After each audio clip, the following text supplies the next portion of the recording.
Hi, Dr. Richard Bartlett here. Hey, just a little heads up. You're going to get an email pretty soon about a brand new class Chella and I are teaching. It's kind of short notice.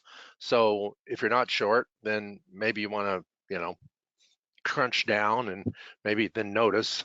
But I think it's going to be a lot of fun. It's going to be how I track information and patterns. And I don't think anybody else does it like me.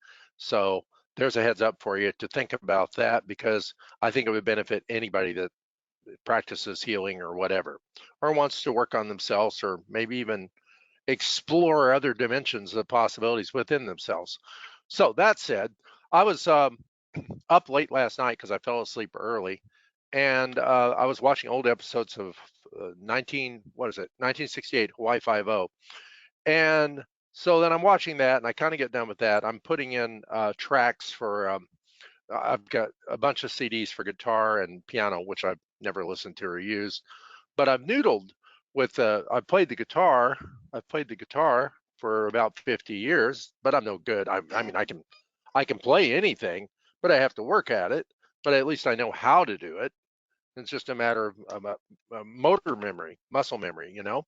And so I then watched a keyboard player that's really fantastic on YouTube that always has something interesting to say, way beyond my skill set.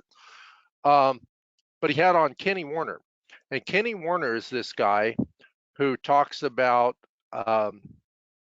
musical excellence, but not from the standpoint of the ego. So it's fascinating because what he teaches is how to let go, that the next note you play is the most perfect and most beautiful note you've ever played.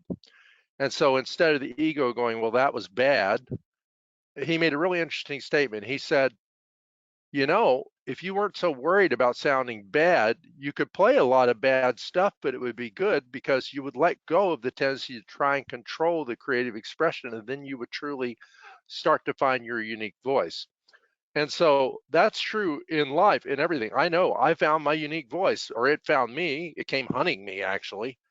Uh, he was also talking about the difference between, and this is fascinating to me, the difference between hearing and listening. Listening implies the ego. For a musician, I know this. Like anytime I'm listening to a soundtrack, watching a movie, the music has to move me, or the movie falls flat for me. You know, um, and so that's listening. Whereas what he said is, if the music's in the room, if you're interacting, you don't need to listen to it. You just need to hear it. Now, that is a complete shift in perspective in consciousness. And he said, every time you start listening to it, stop, put it down, turn off your computer, and come back to breathing. And he talked about the importance of breathing, but not breathing as a meditation, because once you breathe as a meditation, then again, it's the ego trying to control a process. And this is one of the problems. I mean, I've meditated deeply now for some time, but then I'm on a hiatus from it right now.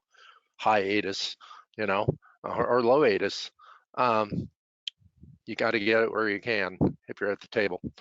Um, so the idea of dropping something, this is something I learned in remote viewing, of letting go of it, letting go when you're trying to force it, and then just breathe.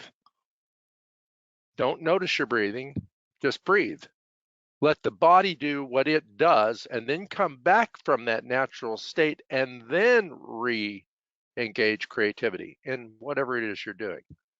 I think that's wonderful and something to practice. I'll see you soon.